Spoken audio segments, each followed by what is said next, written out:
Welcome, everybody. I am Denise Gastaldo. I am the former director and the current educational coordinator for the Center for Critical Qualitative Health Research. And I'm very happy to have all of you here today. We have a huge group of people attending to what we believe will be a very exciting presentation and debate. So just for us to be on the same page, please mute yourself and keep your camera off during the presentation, but please bring yourselves back into the room after the presentation is done. You'll see that we have a Q&A tab underneath, and use that if you'd like to ask questions. However, the presenters and the facilitator will be looking at concentrating on the presentation, and only will look at the Q&A, your questions at the end, okay? So, but feel free to use it during the presentation. We also have the chat as an option, but we are not monitoring the chat. Please place your questions in the Q&A to be easier for us to go through the questions. What else I have to tell you? So, yes, I think that's all we have to know to start. And I am going to acknowledge to start with the fact that the University of Toronto is located in the dish with one spoon territory, the land of many Indigenous people, and we are bound to share the territory and protect the land through this agreement. And we are invited to be here as European settlers, as newcomers, and many other Indigenous people who share this land nowadays in a spirit of peace, friendship, and respect. So I'm now going to invite Sarah to introduce our presenters. Sarah Elton is an assistant professor in sociology at TMU, Toronto Metropolitan University, and she will be doing the introductions. Thank you. Thank you, Denise. So happy to be here with everybody on this Friday. I would like to introduce, it's my honor to introduce our guests today. Nick J. Fox is professor of sociology at the University of Huddersfield. He holds an honorary chair in sociology at the University of Sheffield. And for those of you who've been conducting qualitative research for a while, you will know Professor Fox's name from such books as Postmodernism, Sociology and Health, that was published in 1994, and also The Body, published in 2012. Today, Professor Fox is a leading new materialist scholar. He has researched and written widely on new materialist social theory as applied to health, embodiment, sexuality, creativity, and emotions. And he is currently working on issues around social class and political sociology. As I learned when following citations in scholarly articles, the names Fox and Alldred often appear together. Professor Fox frequently writes with Professor Pam Alldred. She is a professor in the Department of Social Work, Care, and Community at Nottingham Trent University. She has expertise in sexualities, gender-related violence, and sexualities education. And together they have written numerous journal articles about new materialism, including new materialist research methods. They also co-wrote the book Sociology and the New Materialism, published by Sage in 2017. So we're delighted to welcome Professor Fox for this seminar with Professor Alldred, who is also present here today and joining us for the Q&A. So first, Professor Fox will present their paper, Doing New Materialist Research, From Ontology to Methodology. The talk is going to be divided into two sections. So the first summarizes new materialist theory, so we're all on the same page, and then we'll have a short Q&A, then move on to part two, focusing on turning this ontology into practical new materialist methodology. So welcome, Professor Fox and Professor Alldred. Thank you, Sarah, and hello, everyone. It's very good to be here today. I'm just going to share my screen while I talk to you. As Sarah said, then I am Nick Fox, and very pleased that Pam is also in the audience here today, and we may hear from her later on.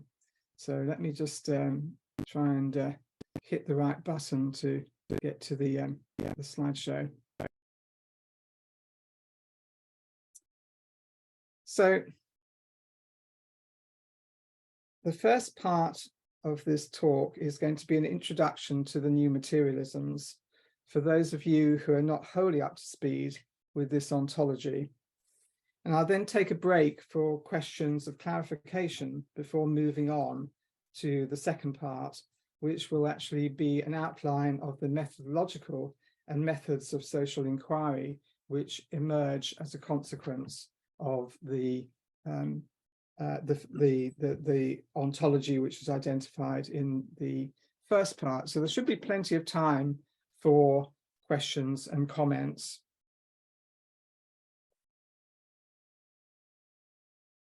So let's start with the definition of the new materialisms.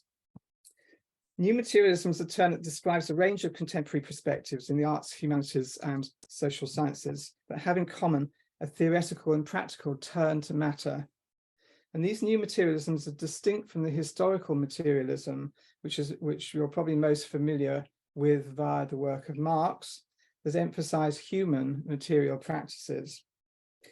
But the new materialisms aren't entirely new in the sense that many of their features actually do recapitulate some of the non-Western and indigenous ontologies that cut across nature-culture dualism in Western philosophy. And I've listed here some of the different new materialisms on the right-hand side of this slide.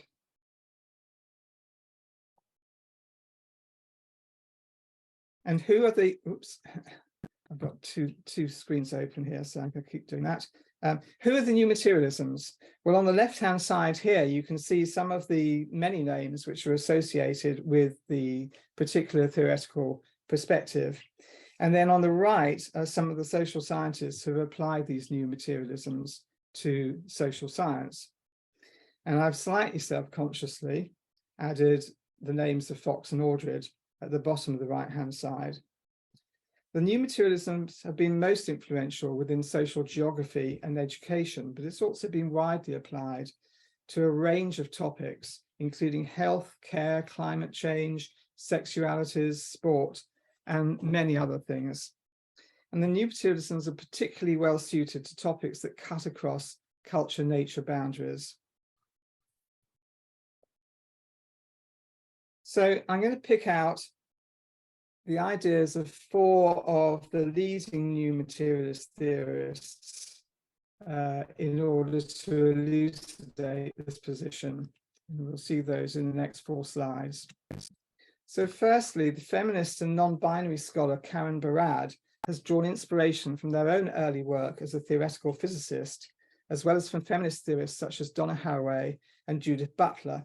Barad focused on the works of the physicist Niels Bohr and his Copenhagen interpretation of how at a quantum level, the act of observation appears to affect the phenomena it seeks to study. And Barad extended Bohr's conclusion to the social sciences, arguing that the world is already physically and socio-culturally entangled. As a consequence, observers or researchers always play a part in its production. Consequently, Barad has suggested that all knowledge must be considered as situated rather than absolute. Every research, design, method, or theory, says Barad, is an agential cut that reflects a particular power-laden epistemological choice. And methodologically, Barad proposes what they call a diffractive methodology. This acknowledges that researchers' backgrounds and theoretical commitments always affect the data that a study produces. Roses Braidotti's main targets for criticism is anthropocentrism, and she suggests that since the so-called Enlightenment of the 1800s, a humanist outlook has treated, I beg your pardon, start that sentence again. A humanist outlook has treated the human, and more typically the white male human, as the focus for attention and as the measure of all things. She argues instead for a posthuman perspective, that recognizes the materiality of lived and living bodies, but also their diversity rather than their similarities. Her philosophy is consequently embodied and embedded, feminist and materialist, nomadic and ecological. In Braidotti's view, the post-humanities, as she calls them, need to focus on more than human processes of change and becoming. And this can establish an ecology of the human and the non-human, in which neither is distinguished from or privileged over the other.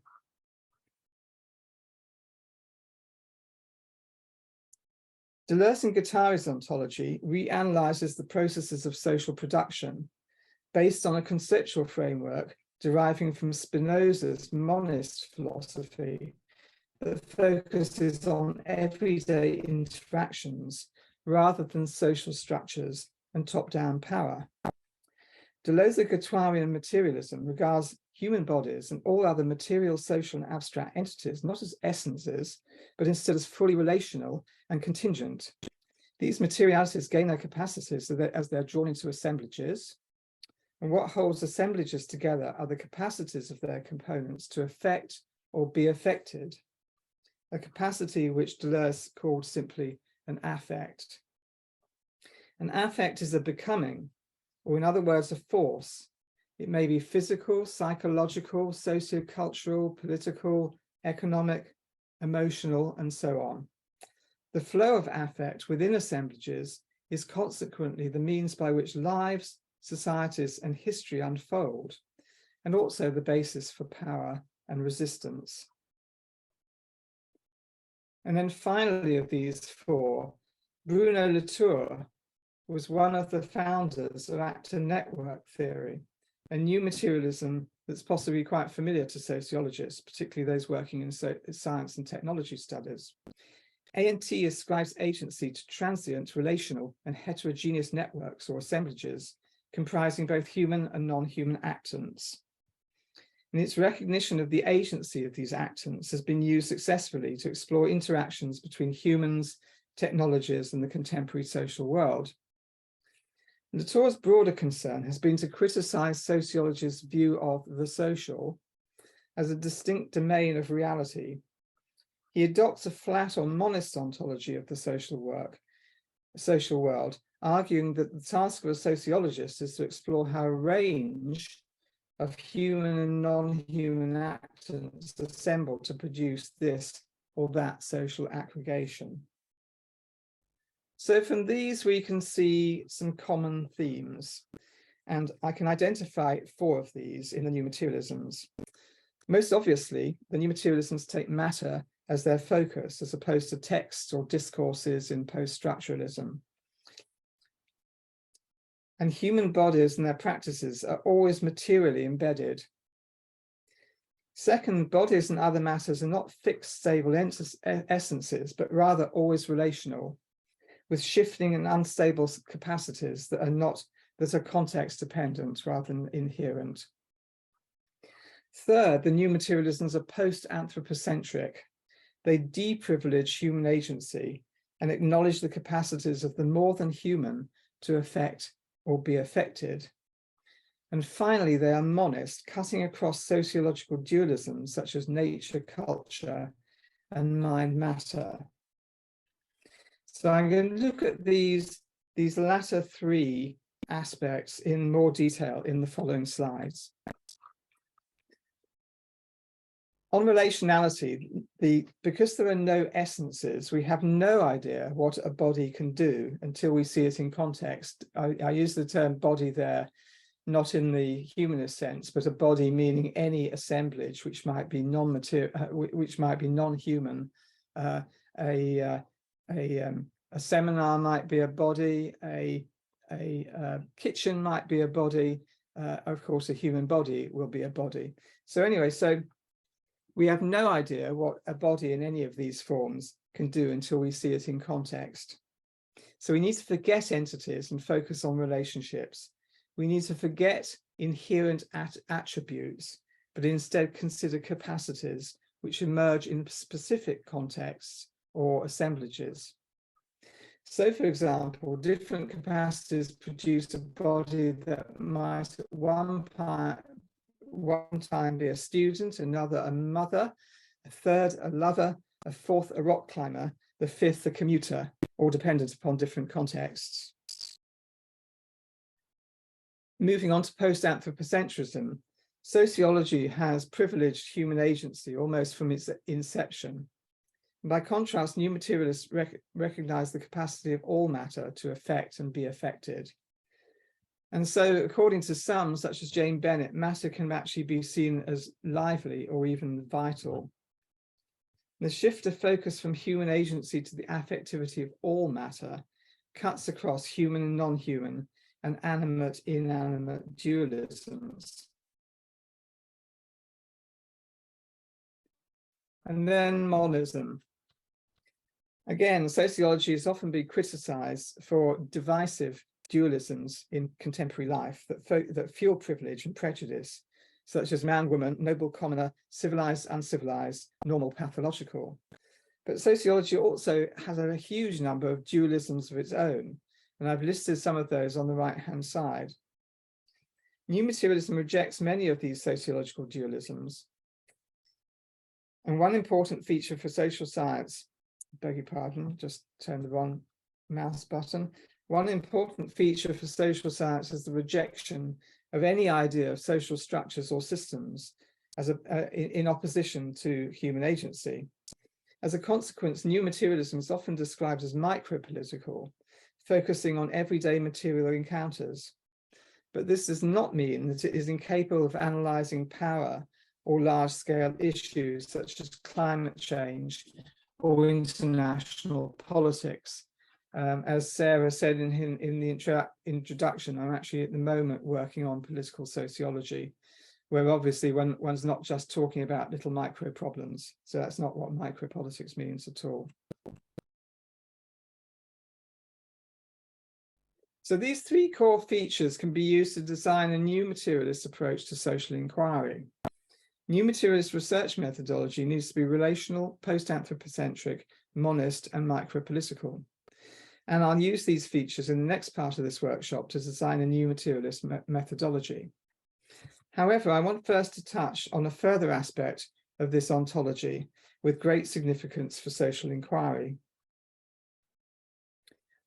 As I mentioned a moment ago, some of the features of the new materialisms foundationally alter how power and resistance are understood in social theory.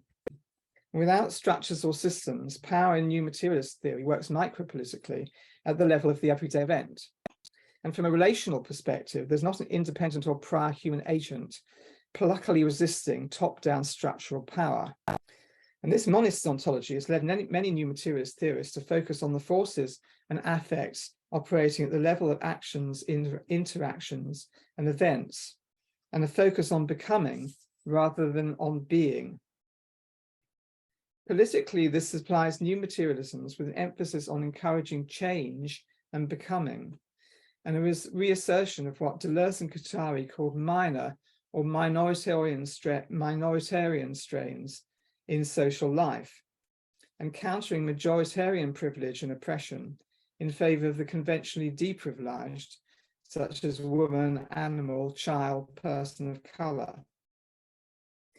While the new materialism constantly promotes a post-human, feminist, post-colonial, and ecological sensibility, this minoritarian focus also has implications for social inquiry, as the next slide explores further. A minoritarian emphasis not only challenges majoritarian privilege in social phenomena such as patriarchy, racism, colonialism, and humanism, but also efforts by science to reveal the truth about the world about us. This search for truth has been dependent on claiming that science can supply a definitive representation of the world through theories and axioms. New materialist scholars have interrogated science's claims about its capacity to represent the world accurately via its theories and models. And as a consequence, they're typically post-representational in their attitude to research methodology. And examples of that are Barad's alternative to representation, which they call diffraction, and Nigel Thrift's non-representational theory, as well as Deleuze and Guattari's minor science, which I've already mentioned. Well, I'll talk about minor science in the second part of the seminar, but for now I'll just mention Deleuze and Guattari's analogy of doing minor science, which I think is really helpful. It's rather than observing a river from the river bank, actually get into the boat yourself and become part of the action. And that will be picked up and play and become a major part of what I'm going to talk about in part 2. So in this introduction, I've described briefly the challenge that new materialist theory poses for contemporary social theory. New materialisms we have seen cut across some foundational dualisms, including culture-nature, human-non-human, and mind-matter.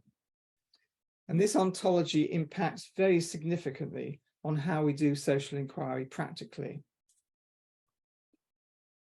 So in the next part, I'm going to look at how to translate this philosophy into a social theory, and social theory into a usable methodology for social inquiry.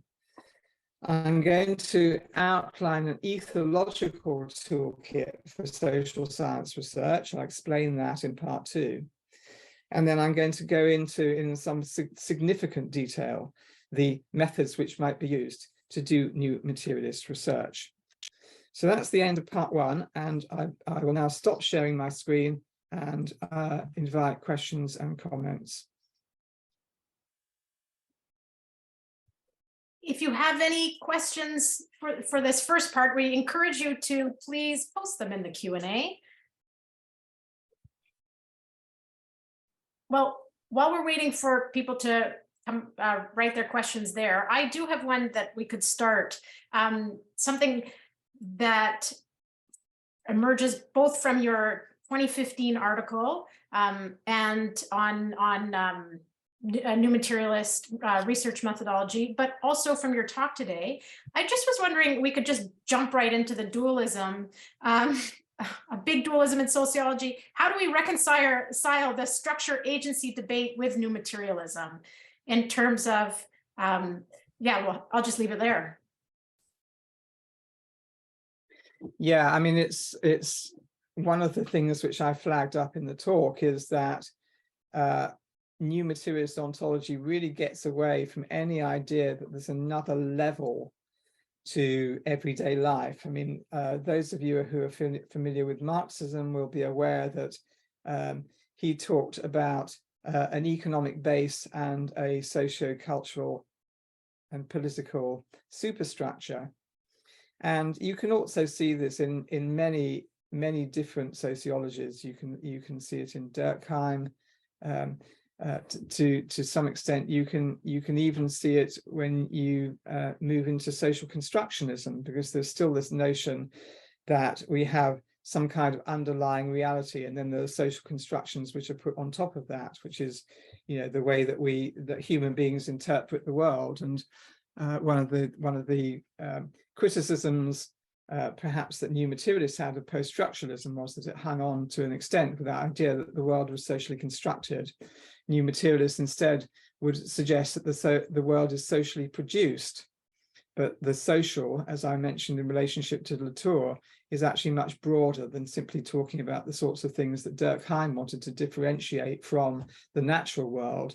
For Latour, then we need to also acknowledge the natural world as part of what we're talking about when we're thinking about the social world as well. So there's no real distinction. So yeah, that's a long preamble to basically say where new materialism comes from is that it gets rid of that idea of another level, but at the same time it also rather than just say, okay, all there is agency, which sounds a little bit rather like what we were getting with some of the sociologists in the middle of the last century, that a focus on agency with structure is just something which can be pushed to one side. We'll talk about the micro sociological processes. By actually acknowledging that all matter is affective, we could say agentic, but getting away from that idea of an agent, which is very much the notion of human, that all matter is affective, that actually acknowledges that we are in a world which is constantly being produced in all sorts of ways, and not simply by the structures or the systems which have been put in place by humans. So I think that this monism actually constitutes a vast change in the whole way which we do sociology or social sciences, and requires that we don't fall back upon the easy explanation of, oh, it's all down to social structure, or you know, it's capitalism, you know, that's the problem, you know, or it's patriarchy that's the problem. Actually, what we have to do, as Latour said, is those so-called explanations are the things that we have to start explaining. We have to actually understand the micropolitics of capitalism, or the micropolitics of patriarchy or heteronormativity. So that's sort of part way goes to answer your question, hopefully, Sarah. Thank you very much, Nick. We have many questions. I'm going to start with Blake's question, which is, could you please say more about affect as both capacity to affect, the power to, and affect as emotion? Yeah, so I actually did my first degree in psychology, and psychologists talk about affect as an alternative to emotion. And the paper that Pam and I wrote about emotions, we say that all emotions are affects, but not all affects are emotions in a new materialist ontology, because affects are, as you said in that differentiation in new materialist theory, an affect is a capacity to affect or be affected.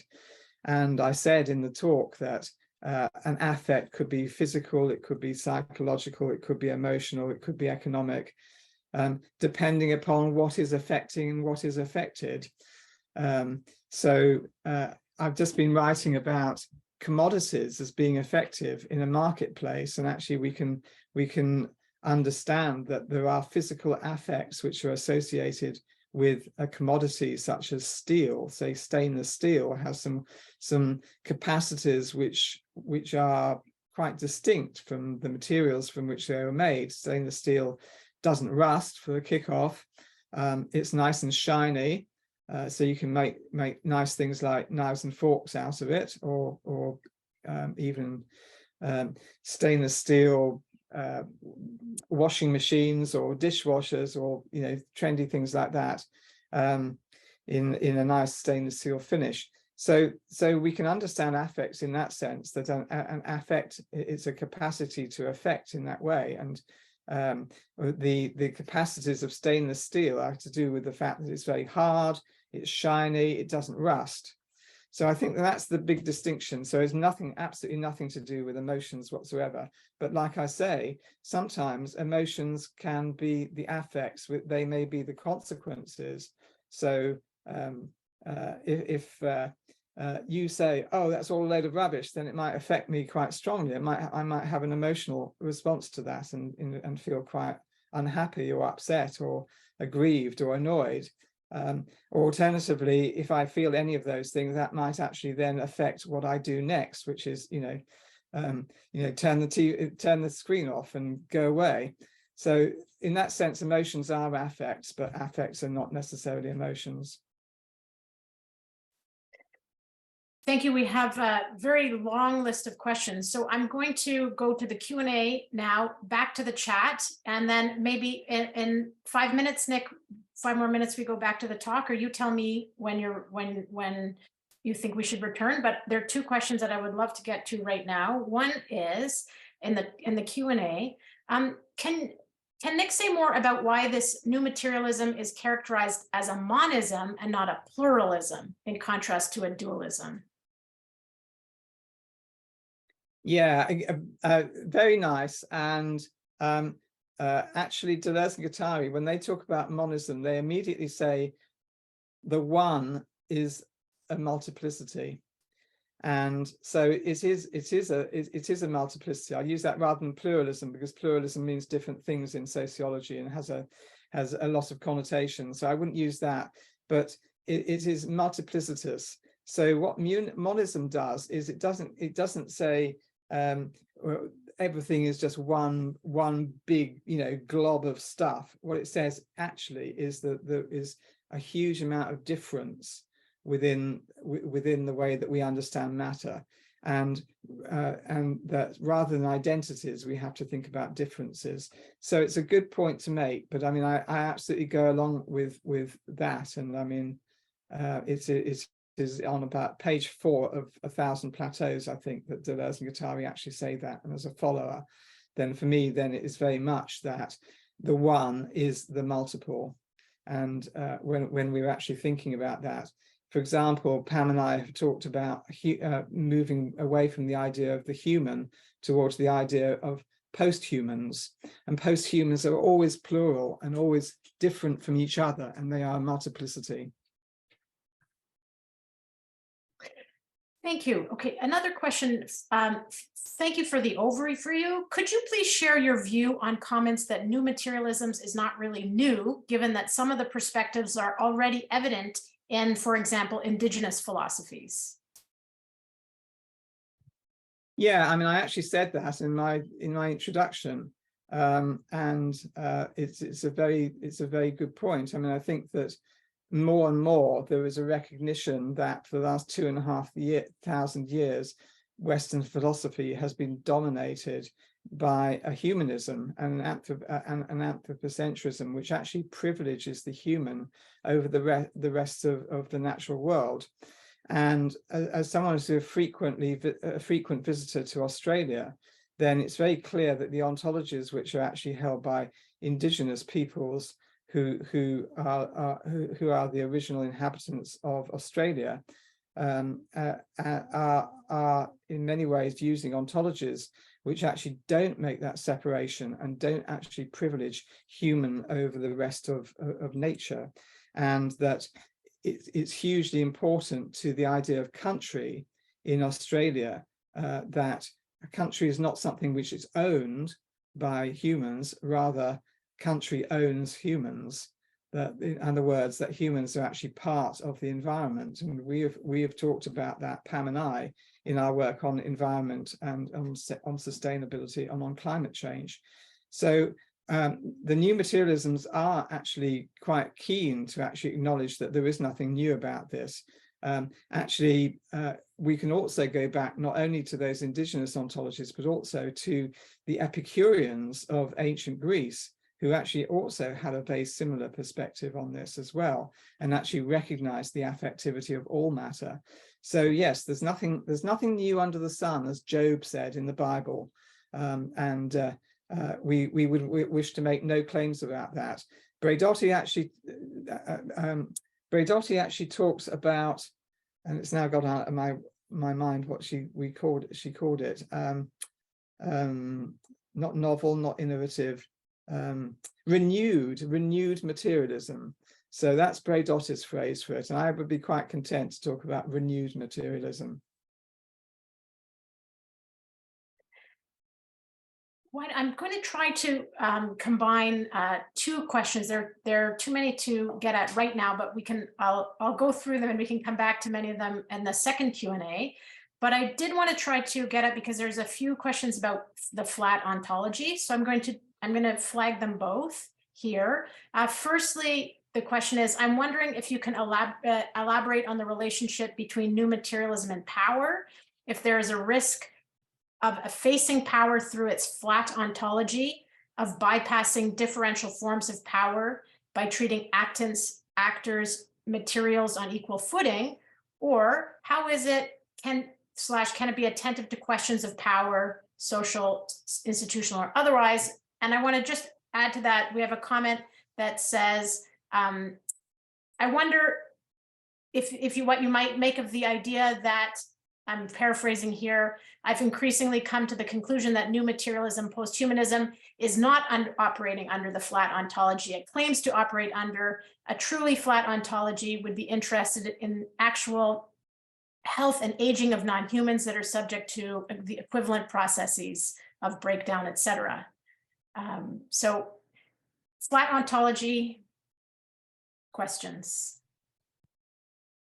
Yeah, I mean, I'm interested also in aging as someone who's aging myself. So I mean, I don't want to get in the idea of a true flat ontology, and this is not quite flat enough, you know, or it's too flat or whatever.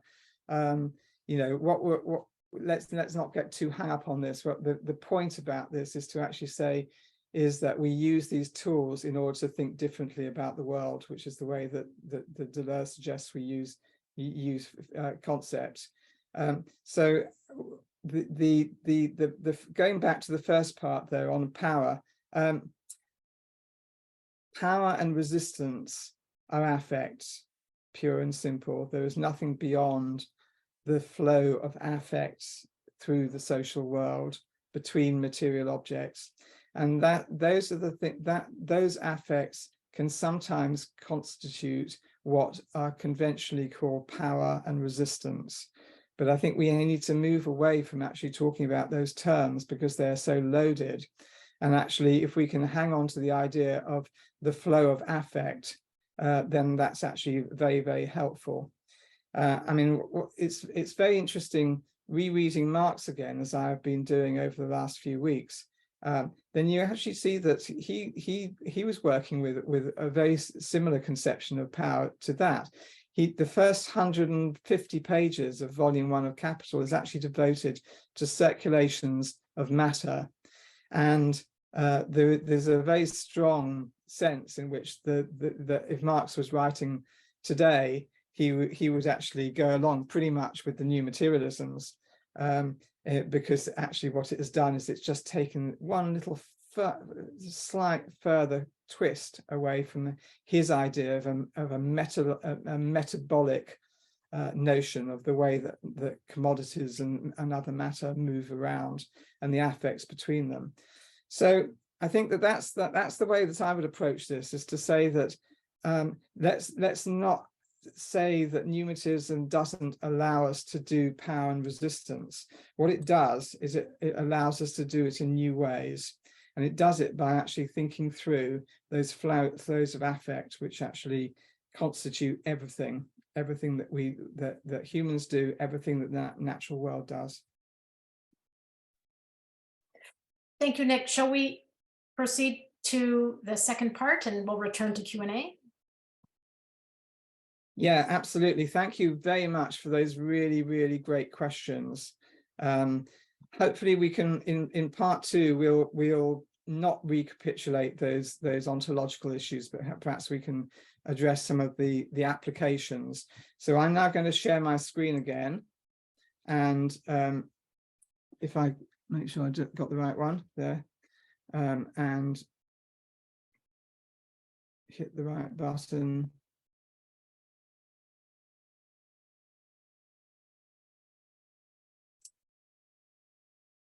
So in the second part of the workshop, I'm going to use the insights on new materialist theory gleaned in part 1 to inform a practical approach to doing social research.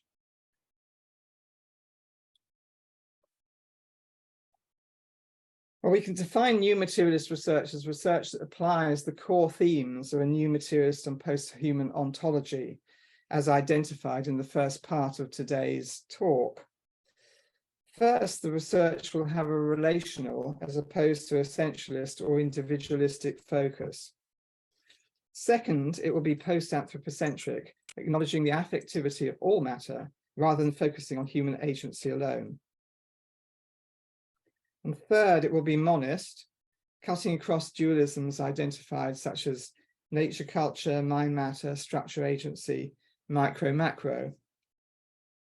And finally, just adding to that, but picking up on the point that I made towards the end of part 1 about the politics of new materialism, then new materialist research is post-representational, acknowledging the continual becoming of the social world and the part that researchers play in producing scientific knowledge.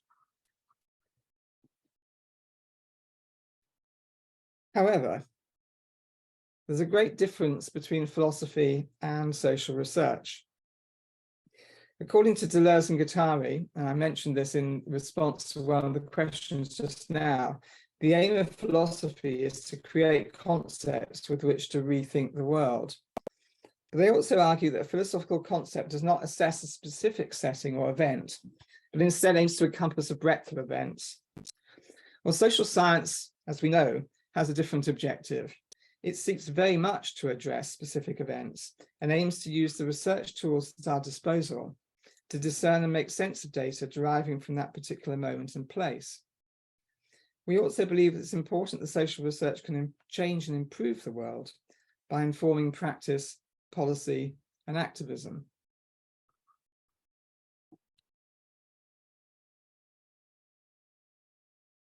As we showed in the first part of the talk this afternoon, the new materialism encompasses a range of different perspectives, emphases, and ontological subtleties between different authors.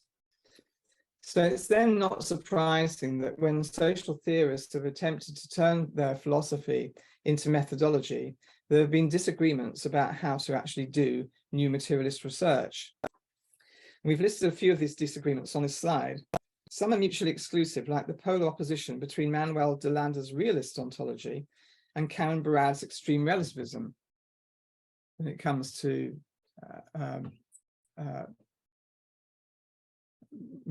researcher involvement, I mean by that.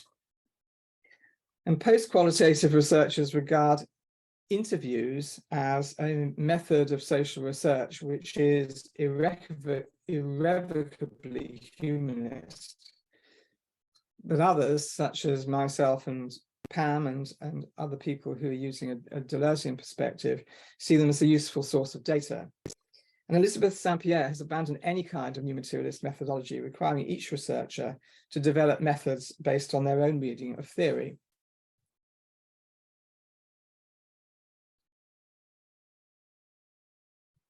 So consequently, we're not going to attempt to reconcile these differences, but instead, what we've offered in our work, Pam and myself, is a methodology based on some core new materialist themes. And it's one that we and other social researchers have used successfully, generating novel and sometimes challenging insights missed by conventional social research. So as a way forward, I'm going to suggest this afternoon that we focus on a particular materialist framework, which is the ethology developed by Gilles Deleuze in his analysis of the work of philosopher Baruch Spinoza. It addresses 4 themes that I've talked about repeatedly today. Crucially, it sets as the key question to ask, what can a body or any other matter do? I'm just going to, if I can, get rid of my video, because my Wi-Fi is doing a slightly weird thing. And yeah, I was just texting you to suggest that actually, Nick. Yeah. Yeah. Let me just see if I can do that. So hang on a moment.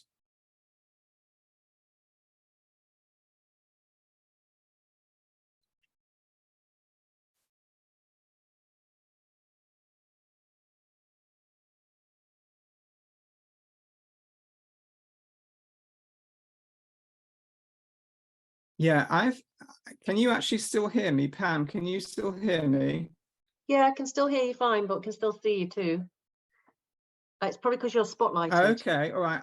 Maybe. I've now lost the Zoom screen, so I'm just going to keep going. But give me a shout if I'm breaking up at all, because I can't now actually get rid of my video. Will do. I'll phone you if there's a problem. No, yeah, if I go offline, just phone me. So yeah.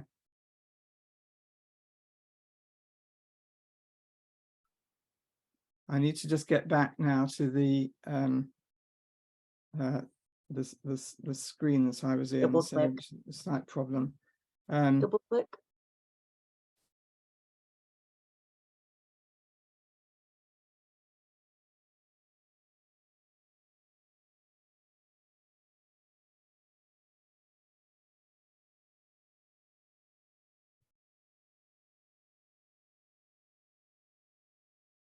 Sorry about this, folks.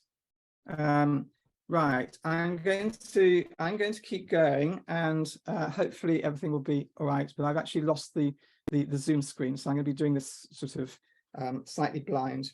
So anyway, so where I was up to was that the ethological perspective addresses the four core themes that I've talked about repeatedly this afternoon. And it sets as its key question to ask, what can a body or other matter do?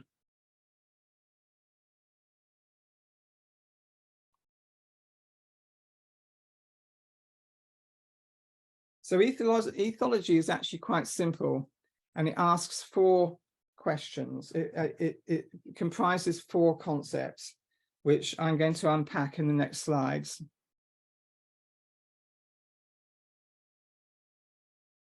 So first, the assemblage.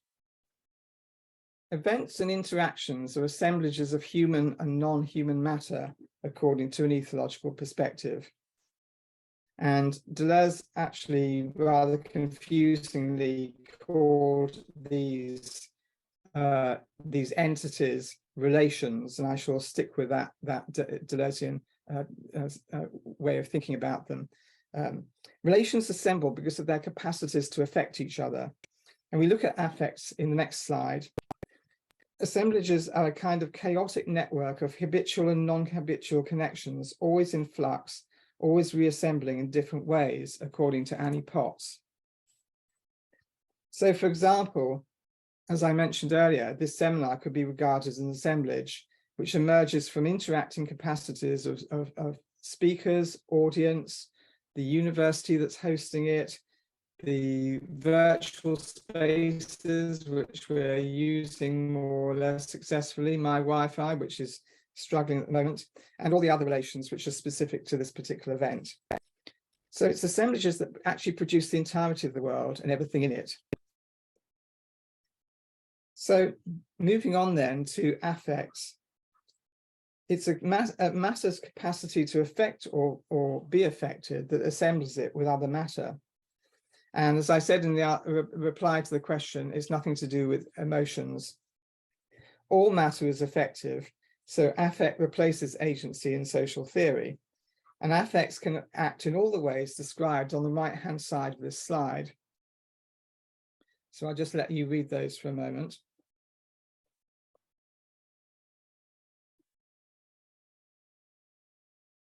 Nick, if you double-clicked that slide, would it go on back onto slideshow mode? Oh, is it? Ah, okay, yeah. It makes it a bit smaller, so the font's smaller. Somebody just put a message up. Oh, sorry, it's taking you back to start. Yeah, that's perfect. Yeah, if you click a few more. Yeah, sorry about that. Yes. Lovely. There we go. My system was crashing badly. Right. Okay. So the affects in any assemblage determine the capacities of that matter, what it can do in that particular context. Capacities are thus affects in their own rights. And I described that with my stainless steel example in response to the questions. And capacities may also constrain what bodies can do. In other words, they're incapacities. But these flows within assemblages of human and non-human matter produce bodies, identities, social life, history, social institutions, and discourses. And then the fourth of the concepts, micropolitics. Affects are the sole source of power and resistance in this ethology. And power and resistance work micropolitically within a modest social world without structures or underlying mechanisms. I said all that in the question Q&A, didn't I? So methodologically, this means that analysis of power and resistance can be achieved by observing capacities that assemblages produce in bodies. So this conceptual toolkit of relations, affects, capacities, and micropolitics can be used to design research and to develop methods for data collection and analysis that can capture the effective interactions between matter in assemblages. But we also need to understand that the context of an event may alter these affects and micropolitics. This includes how the research itself may alter the affects in the assemblages we observe. So for this, we need to explore research as it's itself an assemblage. Well, I'm not going to go into talking about the research assemblage this afternoon. If you want, you can ask me about that in the Q&A, but it would take too long for us to actually go on to that. If you're interested in that, have a look at the papers that Pam and I have written about the research assemblage. What I'm going to do instead is I'm going to move on now into from methodology to methods. And I'm going to begin right at the beginning with setting a research question. So to use this ethological toolkit, we need to set a research question that will allow data to be collected that addresses affects, assemblages, and capacities. In other words, we don't want to set a research question which doesn't actually utilize the toolkit which I just set out. So, for example, this slide contrasts a conventional research question that focuses on humanist concerns, such as human experiences, attitudes, or beliefs, with a new materialist one that enables a much wider range of affects to be explored. And I'll just let you read that first question. And then the second question, which is revised to a relational and post-anthropocentric focus.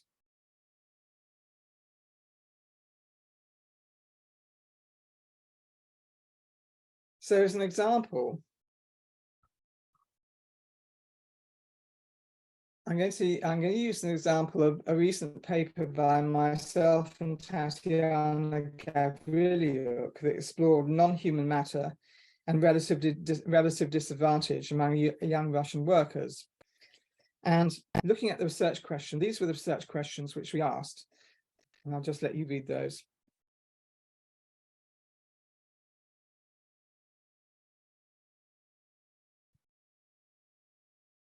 Moving on then to reviewing the evidence. Well, most review methodologies are actually more suited to a major science style of doing research than a minor new materialist one, because they seek to accurately represent current knowledge on a topic. So a more appropriate research methodology for new materialist research is a minor science approach that follows the action. You know, that thing about getting into the boat rather than standing on the riverbank and watching the boats go by. And what I've called a rhizomatic approach in a paper that's currently under review is more exploratory and open-ended. It does not start with a firm research question to limit the review. It does not set inclusion and exclusion criteria for the review. And it uses an iterative approach, interspersing literature collection and then its synthesis. So as an example, in the early stages of that study, which I'm using as the example, we reviewed political economy, political sociology, social class literatures. We then moved in and focused in on Bourdieu's theory of symbolic capital. After that, we broadened out again to look at sociological theories of social class. And then, as a little sidestep, we actually looked at Russian theories of class, which are actually quite weird, really, in the after the demise of the Soviet Union, and have gone back to something approaching a Parsonian structural functionalism. So moving on then, data collection. The data collection methods must be capable of accessing the relations, affects, capacities, and micropolitics within the events to be studied. A wide range of methods can actually be used, though most will be qualitative. We can use interviews, but not to gather humanist data on experiences, reflections, or subject positions, but instead as one might use an ethnographic informer to provide an insider view of the affects within events, which we can then follow up. And actually mixing methods may actually be a good way to provide access to a much wider range of affects. So you might actually use a mix of interviews, ethnographic observation, walking tours, or maybe even some qualitative methodologies such as a survey. So the Fox and Gavrilyuk study was a good example of that. And in this, we actually started with a large-scale survey of young Russian workers, but from that, a subsample was interviewed face-to-face using an interview schedule that explored interactions with non-human matter in the workplace and at home. And these show the kinds of questions which we asked in this schedule. Well, I'll let you read those, because I'm not going to read them out just because they're already there. You can read those for yourself.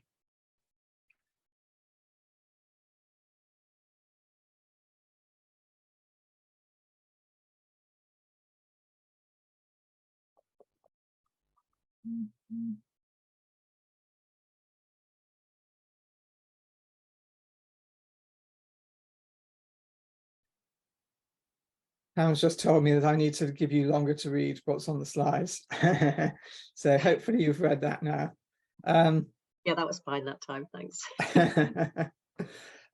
Right, so moving on then, data analysis. Data analysis needs to be able to reveal the human and non-human matter in assemblages, the affects that assemble them, and the capacities these affects produce. It also needs to provide insight into whether these affects enable or constrain what bodies rather than non-human matter can do. These are the micropolitics of the events being studied.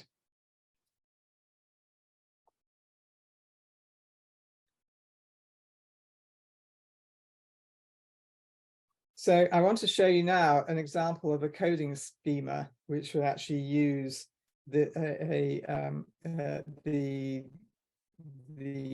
toolkit of relations, affects, capacities. So this is one that I use time and time again when I'm using NVivo, actually, and these are the actual codes that I use. So you can see there on the left top corner are the different relations, which are human, non-human, and places, and then the affects, the coding something that is affected by or upon human. It's an affect related to human matter, an affect which is related to non-human matter, or affect related to place or space. Right top, the different kinds of affects, and I mentioned some of those in the first part, and then the capacities, and you've got enhanced capacities and constrained capacities. So capacities that constrain or enhance what a body can do. But then also singular and aggregating, and this just means capacities that act just on a single body or a single thing, or capacities that tend to aggregate dissimilar things together. So for example, if you were doing a study and you were looking at the way that management talked to workers, then what you might say was that was actually an aggregating capacity, because what it was doing was it was all aggregating all these different workers into one particular grouping, which was the employees of that company. So as an example,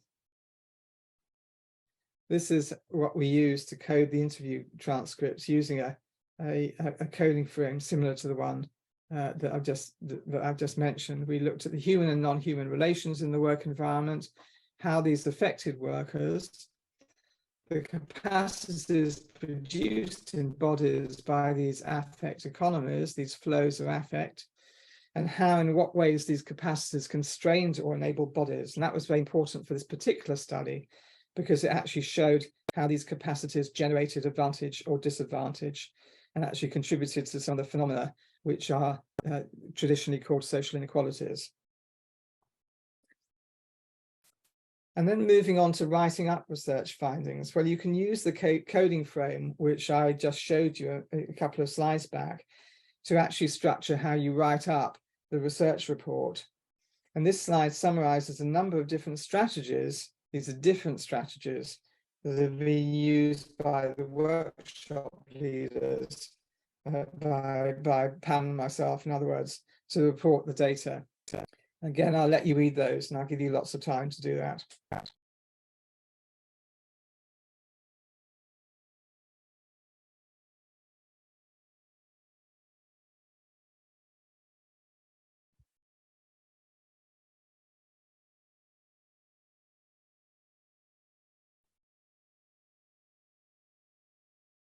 So again, an example from the Fox and Gavrilyuk study.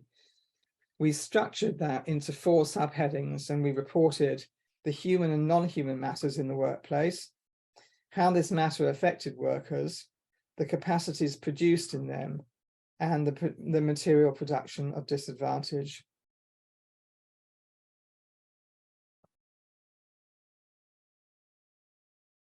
And here are actually a couple of the extracts that we used in the report. So in this particular ontology, one's not prevented from actually using examples because they are used as you would use an ethnographic informant to actually give examples of the affective flows. So Alexei on his work environment, first of all, I'm not going to read it out, and then Christina on how her office conditions disadvantaged her.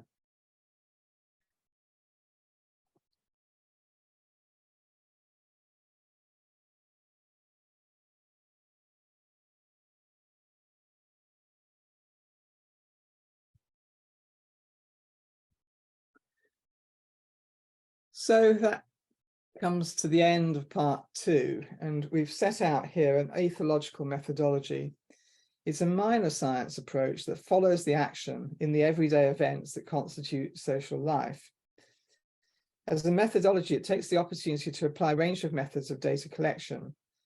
However, the mode of data analysis, as you have seen, diverges very significantly from a conventional humanist approach, and certainly the kinds of codes that you might generate if you were doing an analysis of qualitative data in a post-structuralist perspective. Returning to the earlier discussion, so that's, I think what we can do is really at that point stop this and think about the questions and comments which might come out of that. I'm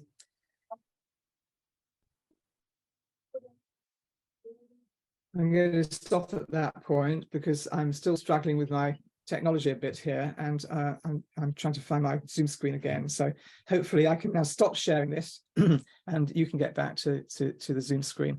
So thank you very much for that, and thank you for listening. Thank you very much, Nick. I for everybody, the agency of the rain, where Nick is in a rural area, has is affecting our webinar today, which is why the explains the coming in and out of the sound. But thank you, Nick. I very much enjoyed listening to you. Your video is back on again now, so we can see you. And there's already some excellent methodology related questions here. I would love to start with Nalini Chitanan's question. Can a researcher use a new materialist framework to analyze data that was already produced through humanist methods that did not initially consider the non-human entities and their roles? Yeah, that's a great question. And the answer is yes and no to that. Sometimes the humanist perspective, which has been used to gather data, just really overwhelms any possibility of seeing anything beyond the humans, and that the focus on experiences, on attitudes, on beliefs, on interactions between human and human really just swamps the possibility of recognizing what else is in the assemblage. And if you try to do the analysis on that, then you would actually end up with something which wasn't really adequate at all. But having said that, I've actually found that there are sometimes in some circumstances, if you're very fortunate, then you can do secondary analysis. And I've actually done a number of studies on a range of topics, including obesity, frailty, where we actually have used data which was collected ostensibly within a humanist framework, but using a methodology which really did focus sufficiently upon the non-human as well as the human, in terms of really trying to get a sense of what the non-human material context of what was going on for these respondents was there in the data. So yes, the answer is sometimes you can, but you have to be very, very selective. and you have to really have a good look at your data before you attempt to do that. But what is interesting, I mean, I'll just say as a codicil to that, is that if you do it, every time that I've actually done that, I've actually found that I've actually come out with some findings which have been entirely different from those which the humanist analysis actually did in the first place. So secondary analysis was actually hugely productive, but you have to be really cautious if you're doing that. Thank you. I want to acknowledge the many comments and in the Q&A and the chat, and thank you for those. Right now I'm going to privilege the questions that relate to the second half of the presentation methodology. From Blake Poland, we have, how does this approach render the research actionable in an action research sense, differently from more conventional approaches?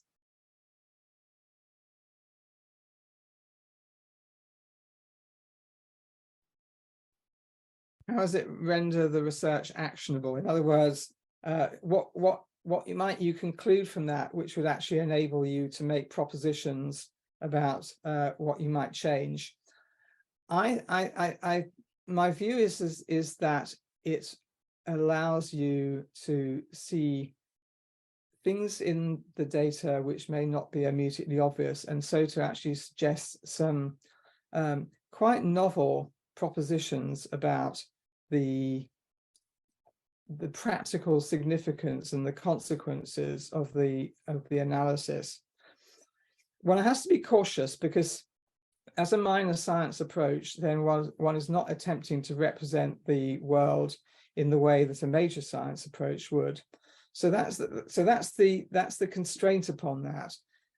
But as far as I'm concerned, the reasons I'm a social scientist and a sociologist is because I actually want to make sure that I can leave the world in a slightly better position than it was when I came into it.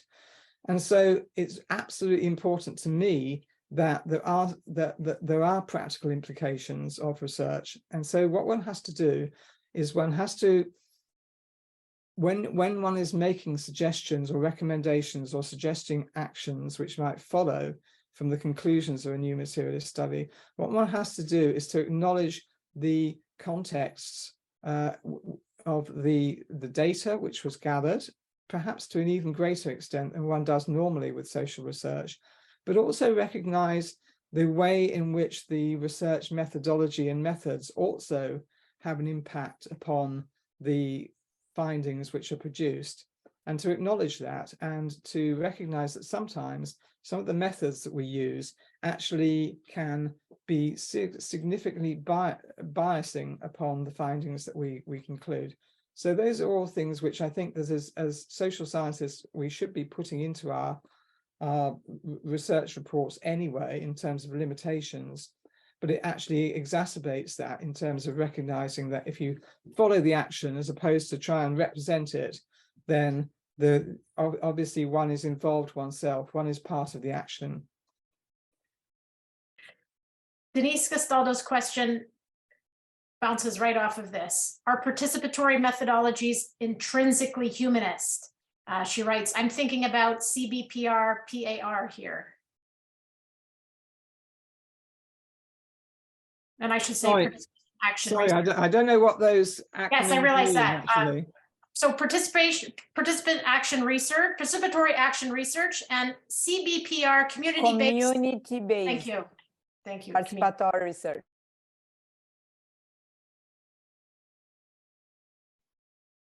Are they intrinsically humanist? It depends who your participants are, I think. I think that if one came into a piece of research as a participant, acknowledging difference and seeking the possibility of multiplicity, as opposed to coming up with a singular solution to a problem, then it's not necessarily antipathetic to a new materialist perspective. I think you have to, if you're going to do that, then you have to make sure that your participants are on the same page as you. So if you are there as a new materialist and you want to do this research, but you don't actually tell your participants that about the perspective within which you're locating their participation, then you're going to have a problem. So I think that's it follows. It's in a sense, you know, it follows on from exactly what I just said a moment ago. You have to acknowledge the conditions of the research process and the impact that you have on the findings. If you are humanists, then you're going to produce humanistic findings. If you're post-humanists, then you will produce post-human findings. So I think that that's the point about it. So I think that I think it's probably over to you and actually say, yeah, go with it. Actually, let's come up with participatory action research methodologies which actually acknowledge some of that following the action type aspects that I've been talking about in the second part of this talk. Thank you. We have another great question. Regarding the D&G analogy of getting in the boat, does this suggest that autoethnography would pretty much be the ultimate research method for new materialist research? Or is autoethnography perhaps overwhelmingly centering the human in the research? Yeah, I think autoethnography is a great part of a methodology for a particular study, but I don't think that it necessarily allows you to really get to grips with the whole breadth of affects that are in a setting that it would if you also actually talk to some of the people and observe some of the non-human matter as well. So I think that there is a risk. I think I get the sense, my criticism of Barad's position on diffraction is that in a sense it becomes more about the researcher than about the researched. So I don't think that autoethnography is a great example of following the action. I think it's more an example of getting in the boat and lying back and sort of enjoying the sky as it goes past, and you know, reflecting on your thoughts, and you know, perhaps nodding off and having some dreams of your own rather than actually becoming part of the action. So I think that that's the thing. So I mean, I think that again, I don't want to be, you know, dismissive of autoethnography, because I think it can certainly be hugely useful. And it can certainly be very useful when you're kicking off into a research project, when you're actually trying to think about a topic and actually find your way into it. Then doing a bit of autoethnographic reflection could be actually extremely helpful as a way for you to locate the research question and actually start on the following process. That's a great question, by the way. And there's more. The next question is, doesn't the attribution of quotes to specific human beings in published new materialist research work against its flat ontology? How are non-human actors given presence in data in new materialist interview projects that rely on human interlocutors? We have no idea what matter can do. And so it's impossible for us to get into the mindset of what it's like to be a table or a rock or a personal computer or whatever. So we are constrained, and there is a limitation on that. What we can do is, by focusing on capacities and focusing upon the interactions which go on between non-human matter and non-human matter, and human matter and non-human matter, and non-human matter and matter and inhuman matter, etc., and places and spaces, blah, blah, blah, blah, blah, all those things, then what we can do is we can, by focusing in on those capacities, we can actually start to identify what the affects are. So it doesn't prevent us from actually exploring the world beyond the human. You know, I mean, the people have been exploring the world beyond the human in biology for an awful long time. They've been exploring the world in chemistry and in physics, in the physical world for an awful long time. And what we do in physics and chemistry is we identify the capacities of matter, And from that, we actually start to learn something about its affect. So I don't think it's a problem. I didn't want, by giving a couple of a slide which showed a couple of quotes that implied that was the be all and end all. Actually, the majority of that of the conclusions of the Fox and Behavioural study were actually about the non-human matter rather than the human matter. Thank you. And another question, how do you personally respond to the critique regarding the epistemic tension inherent in using a theoretical lens that challenges the humanist human in order to enhance human life?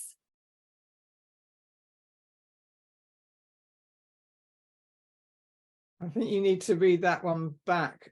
Actually, Okay. It's a very complicated sentence, isn't it? So how do you respond to the critique regarding the epistemic tension inherent in using a theoretical lens that challenges the humanist human, in order to enhance human life? How do we use this posthuman, new materialist theoretical frame to enhance human life, to make the world a better place? I guess I added some paraphrase to that. Yeah, I couldn't quite see what the tension was. Actually, that was the problem. I didn't actually understand what the tension was. Yeah, I mean, I think if we start from the premise that sociology is about improving human life, then that's something I wouldn't want to go along with. I wouldn't actually say that that is the main proposition that we should be following in terms of what is the purpose of actually doing sociology or doing social science. I think that it's very clear that humans, or as I prefer to call them, posthumans, are actually part of the environment, not separate from it. And so posthuman life is entirely caught up with the continuity and the opportunities which are availed to all matter. And I think that when it comes to looking at issues such as climate change, Pam and I have distanced ourselves from the humanist perspective, which just considers that the purpose of all the interventions to prevent climate change is to make sure that the world is pretty much the same for our children, our children's children, and our children's children's children, etc., which is what the United Nations perspective is basically saying. That's their view of sustainability. What we actually have to acknowledge is that actually the natural world is in a state of continual flux, and that we have no idea where that trajectory should leave it. What we should do is we should actually allow the possibility for the environment and all the things in it, both animate and inanimate, to actually have the opportunities to pursue their capacities. And what that means is that we have to see the vitality of the entire environment as the starting point for this. So that's how I see the tension. I mean, what it actually does is, the questions asked, how do I reconcile that personally? Or what I reconcile that personally with is, and that fits into a political agenda, which is actually something which is about actually engaging with the entirety of the universe around us, rather than just privileging humans as if they're somehow special, and their existence and their continuity is the most important thing.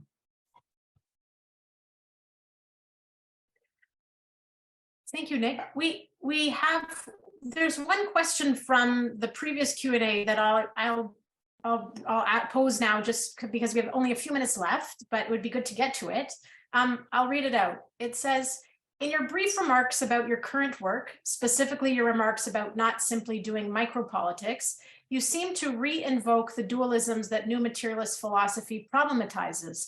This suggests how dualisms are a fundamental feature of everyday life, consciousness and activity, and enter into language even as people try to resist them.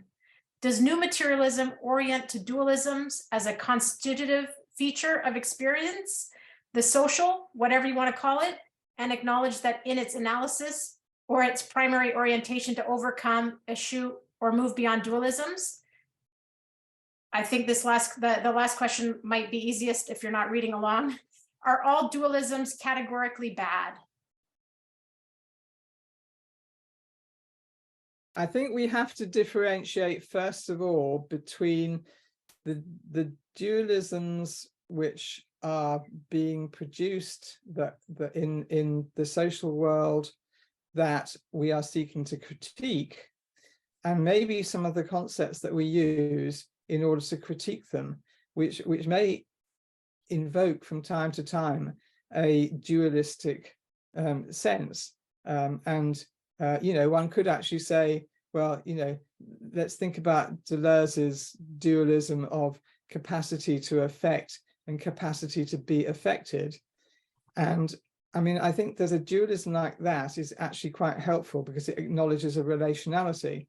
But I think that what we have to also be very cautious about is any dualism which we bring in order to make sense of the things which we are actually being critical, which is often about some of the social dualisms. So I just want to go back to clarify what I was saying about micropolitics. What I was saying was it's not simply about doing micro problems. It's not simply about doing micro sociology, but what a micropolitics does is acknowledges that the things which are called the micro, the meso, and the macro are all actually part of the multiplicity and diversity of the affective flows which are running through the social and natural world. So so it's not about saying, okay, there's a micropolitics and a macropolitics. There is a micropolitics, but the micropolitics actually allows us to look also at the things which traditionally in sociology have actually been described as macro or meso. So I mean, I think that's just a point of clarification, because I don't think that maybe you were quite picking up on what I was saying there. But I think that the point about dualisms is that sometimes concepts can be quite helpful if we actually put them together in a way which might imply a dualism, and if that helps us to think differently about something, that's good. But we have to be just as critical of those as the dualisms such as nature, culture, or human, non-human, which we are critiquing. So I mean, I think that's my view about dualisms. I just go back to that Deleuze-Guattarian analysis of the one is the multiplicity, and I think that is the way that helps us to really see things differently, because it is all about difference. Thank you. We'll try to sneak in a few more last questions. Great question. When you have to defend your new materialist work to a non-new materialist audience, do you sometimes just have to accept that there are ontological differences that are not going to be reconciled? Oh, I mean, these differences can't be reconciled. They can't, and I'm not trying to reconcile them. I'm not trying to do reconciliation whatsoever. And I'm not actually doing the other thing which Deleuze and Guattari caution against, which is to suggest that the minor is better than the major. They didn't say it's different. They just said, they didn't say it was better, just different. So they are irreconcilable. If there were a critical realist in the audience, which there probably is somewhere, on the law of averages, then there's no way to reconcile the new materialist ontology, which I've been setting out with critical realism. Interestingly, though, I think what one can do is we can start from a point where critique is not negative, that rather than saying you're wrong, and this is the reason that you're wrong, because what you're doing is you're confusing your micropolitics with your macropolitics, or you're bringing new dualisms in. It's about actually saying, well, what can we start to see which actually helps to bring together some of these different perspectives, because all of us are hopefully on the same page, which is that we are seeking to change the world in a way which is positive. And if we can actually start to do that and not sit in our little boxes, then that's actually going to be something which can move us forward. So, I mean, I think that these ontologies are irreconcilable, but that doesn't mean that we shouldn't actually start to think about, in that sense of moving beyond and what comes after, rather than saying that we are in the here and now, and new materialism or critical realism is the be all and end all. Can I just ask Sarah, if anyone else wants to sort of jump in and make a comment, you know, then I would be very happy for the last 2 minutes to hear that rather than me talking endlessly. So, but it's up to you as the chair. So I just thought I'd mention that.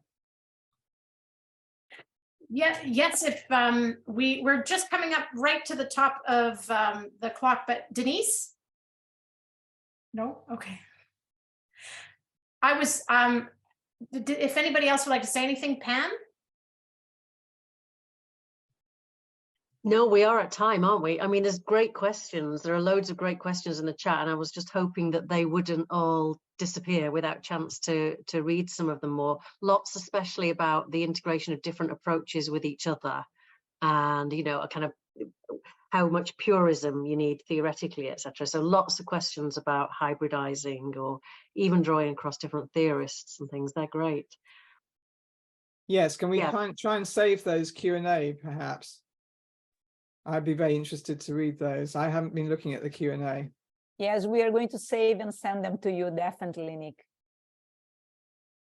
I'm going to read one here that Gavin is saying, I've been positively affected.